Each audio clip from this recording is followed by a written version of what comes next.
रक्षा आणि इथे मला मृणाल भेटली आहे. पण तुम्ही मृणालकडे जरा बघू शकता, मी काही बोलून सांगत नाही तर तुम्ही इथे बघा तिचा हात बघा. आणि हे मृणाल खूप युनिक रक्षाबंधन इथे बघतो मी. काही सांगणार नाही, मी बसला तू सांगे काय आहे. खूप धमाल करते मी. असं रक्षाबंधन मी आधी कधीच सेलिब्रेट नाही केलं. थँक्स टू कलर मराठी की आम्हाला इतकी छान अपॉर्च्युनिटी त्यांनी दिली. सी आपल्याकडे कसं असतं ना की समाजसेवा किंवा असं म्हटलं होतं की आपण कधीतरी घरात असं बोलणं होतं की अरे एवढी पुस्तकं झालीत तुझी, कधीतरी जा आणि ती पुस्तकं दे. किती लोक आहेत ज्यांच्याकडे पुस्तकं नाहीत त्यांना भेट. किंवा आपण नेहमी ठरतो अनाथ आश्रमात जाईन त्यांना भेटीन वगैरे वगैरे, पण असं होत नाही.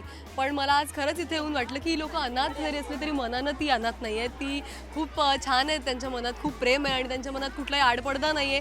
ते स्वतः आलेत आणि मी त्यांना राखी बांधण्याऐवजी त्यांनीच मला एवढ्या राख्या बांधल्या आहेत की आता हेच बोलणार होती, सॉरी मी इंटरप्ट करते, की तू इथे राखी बांधायला आली होतीस. मी बांधायला आले होते, पण मलाच त्यांनी माझ्यावर जबाबदारी टाकली आहे की मी त्यांची रक्षा करायला हवी. सो नक्कीच महिन्यातनं एकदा तरी का होईना मी इथे येईन आणि हे माझं प्रॉमिस आहे. आणि राजश्री मराठी त्याला साक्ष आहे. शेवटचा प्रश्न मी असं म्हणेन की इन जनरल भाऊ बहिणीकडे जातो, बहीण भावाकडे जाते, घरी मस्त रक्षाबंधन होतं, पण हे खूप युनिक आहे. घरातलं तू भावाला मिस करतेस का? आपण कझिन्सला राखी बांधतो आणि अशा पद्धतीचं रक्षाबंधन तू काय सांगशील? घरात असा सोहळा असतोच आमच्याकडे, कारण मला एकूण 10 भाऊ आहेत. म्हणजे माझा सख्खा भाऊ सोडलाच बाकी सगळे असे 9 चिल्ले पिल्ले अगदी 2 वर्षापर्यंतचे. त्यामुळे त्या सगळ्यांना मी खरंच खूप मिस करते. पण त्या 10 भावांबरोबर आणि 100 भाऊ मला आज इथे भेटले आहेत आणि 100 भाऊच नाही तर आणि 100 बहिणीसुद्धा.